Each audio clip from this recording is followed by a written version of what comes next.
Hey guys. Um, so amid this corona crisis, um, I'd like to talk about something that is important to me and a little bit controversial. Um, but I think it's worth it. And I'm gonna eat my ice cream every now and then because I get nervous talking to a camera. So I'm gonna treat you like family, like you're a family member sitting across the couch from me, and I'm just telling you my stories. I did write some down because I have a horrible memory. So I might read off of the notepad.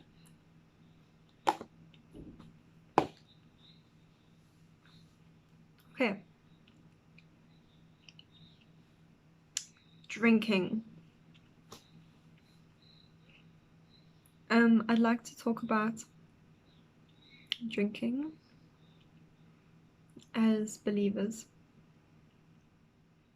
So before you roll your eyes and before you think I'm being a hypocrite, because I know I have quite a past and quite a history,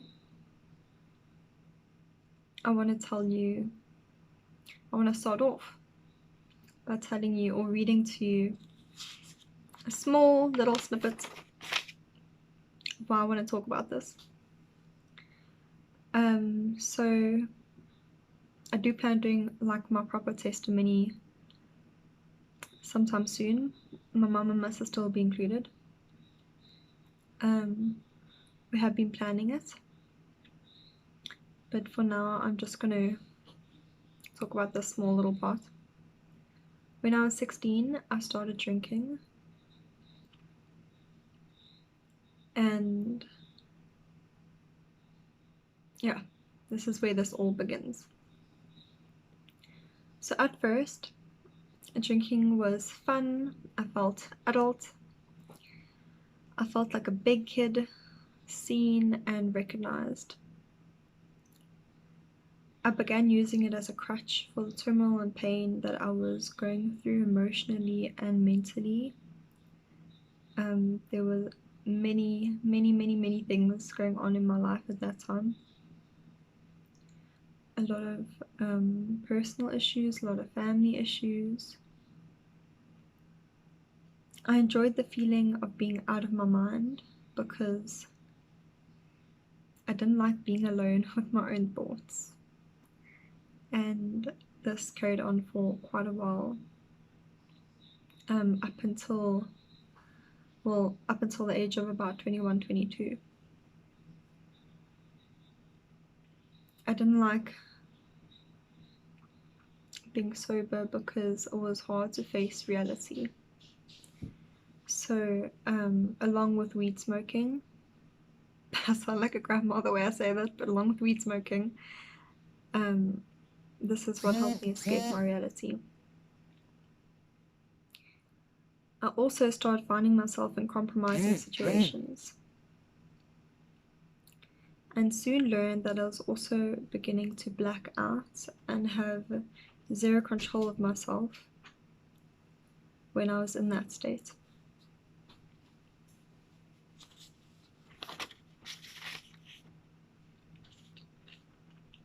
I paused it, I'm sorry.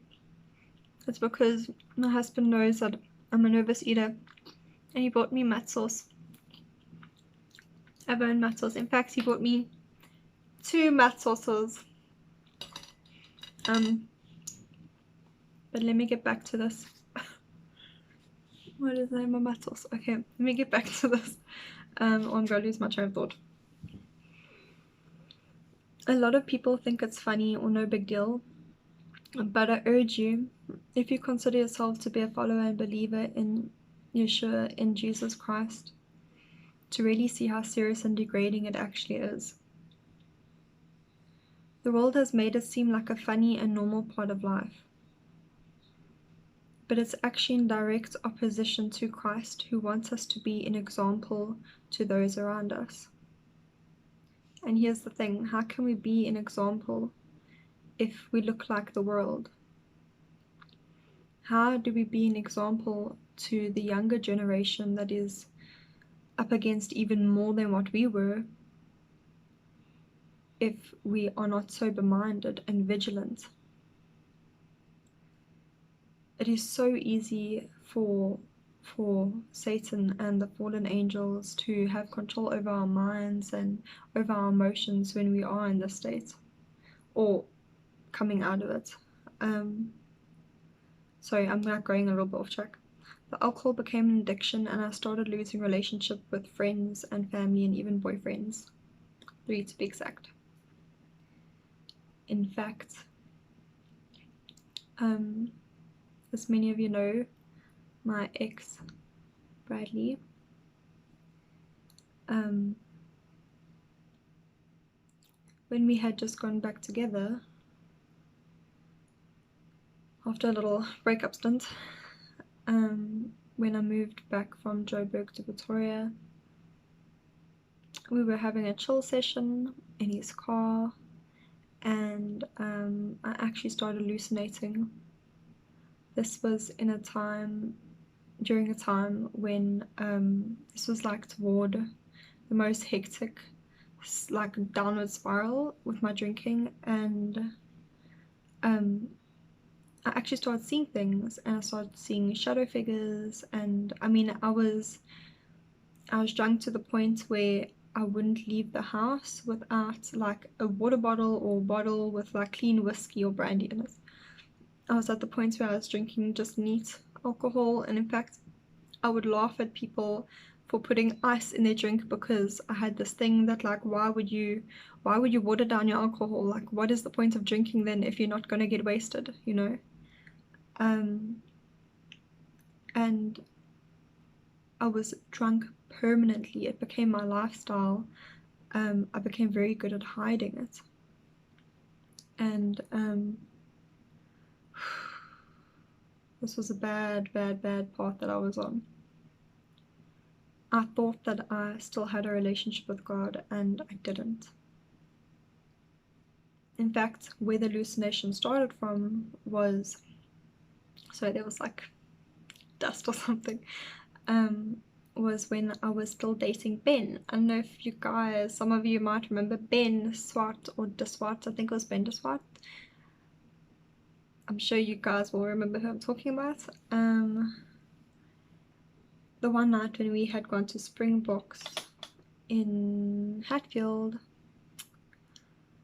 we were drinking, and then we also smoked weed, and that was the first night I actually started hallucinating. And on our way home,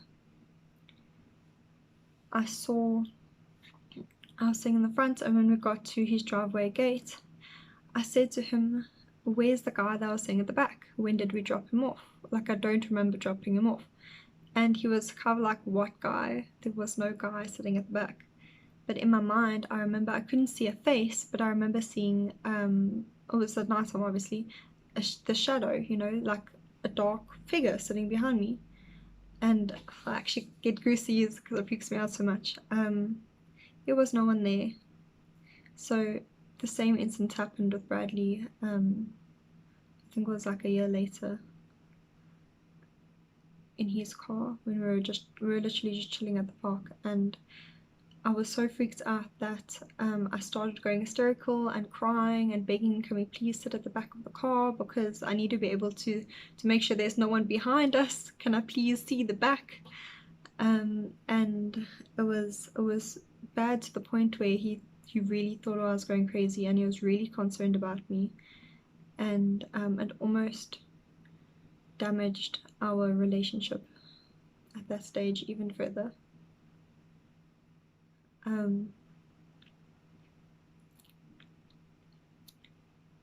I started losing friends, really good friends. My friends also started noticing that, you know, this was getting out of hand.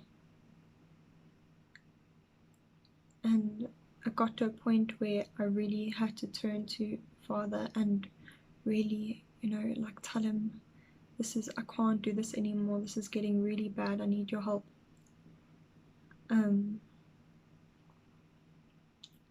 can't remember the exact point when it stopped, but I started feeling really convicted, and he just helped me like day by day to like cleanse my system, you know, like detox from it. And I actually started leaning more on marijuana then at that stage, because I was still struggling with facing my own thoughts, because that was the biggest problem. I didn't want to be in my own head. And just actually I do remember the point where I officially stopped drinking, like forever, like to the point where I am at now, where I haven't had any alcohol for like 3 years. And that was actually with my husband the one night when it was like I was having a third person experience where I was really drunk, and my husband doesn't really drink, and when he did, he never got drunk anyway. So he was like, so he actually video recorded me so I could see it the next day. And I was just acting completely just ratchet, just nasty. And I knew in my head what was going on and what I was doing and saying, but it was like it wasn't me. It was like another force that was acting out, you know, like almost like, this gonna sound so scary and spooky, but like manifesting. And that's the point where I realized that this needs to end, because this is like demonic stuff. This is not a game anymore. And this is why I feel so passionate about this, because we think that alcohol is okay. As believers, we think that you know, there's no 10 commandment, there's no commandment that says like you may not drink. But the truth of the matter is there are tons and tons of verses that say that drunkards will not inherit the kingdom of God. And it's easy to see why.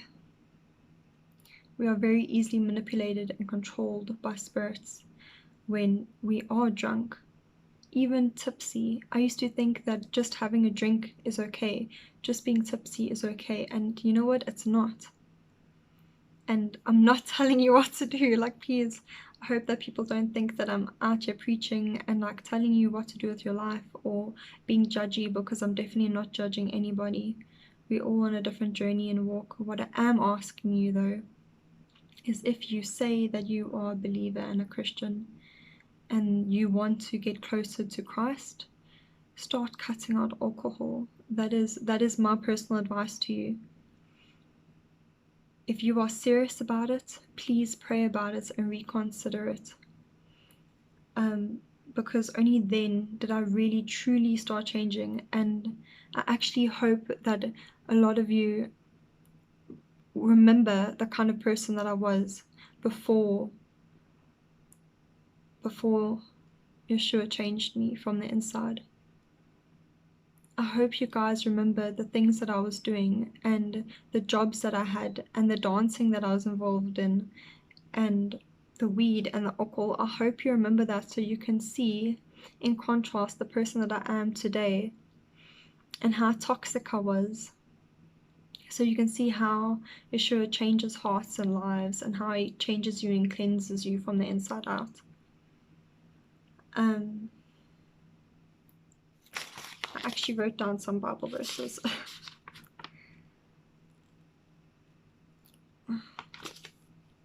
As believers, don't look for a reason, you know, don't go and search the scriptures for reasons why drinking is okay and why it is acceptable, because I can tell you now that if you are looking for reasons to drink,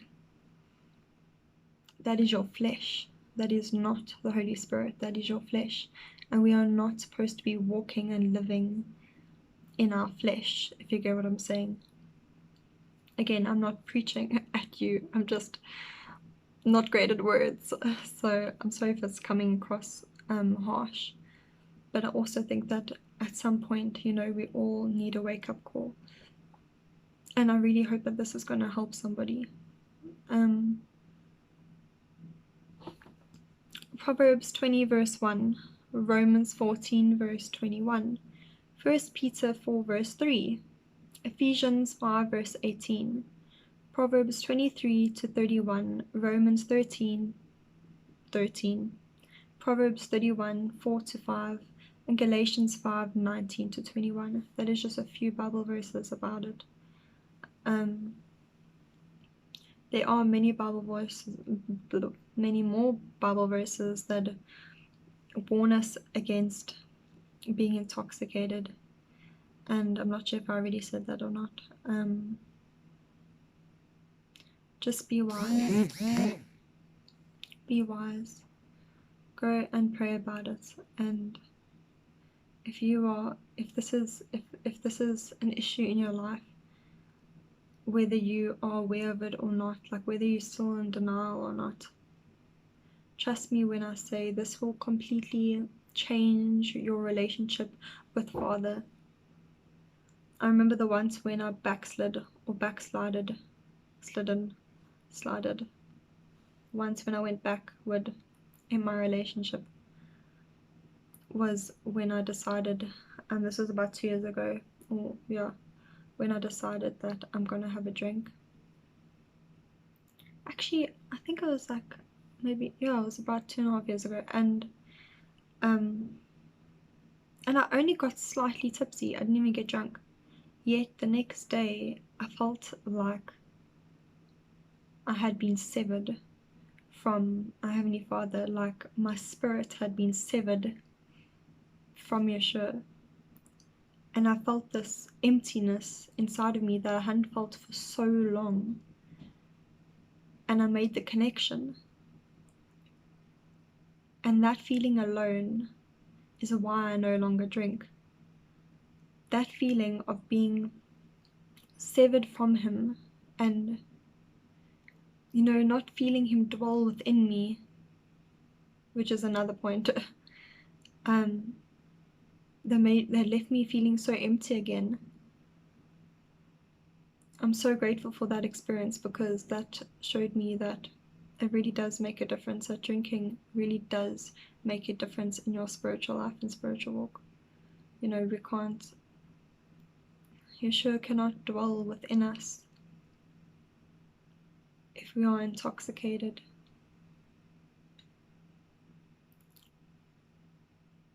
It took a long road for me to get to where I am now, and I would really like to make more videos and discuss different points of things that I've done. But don't take my word for it. Go and study, pray about it, see what God has for you, see what He tells you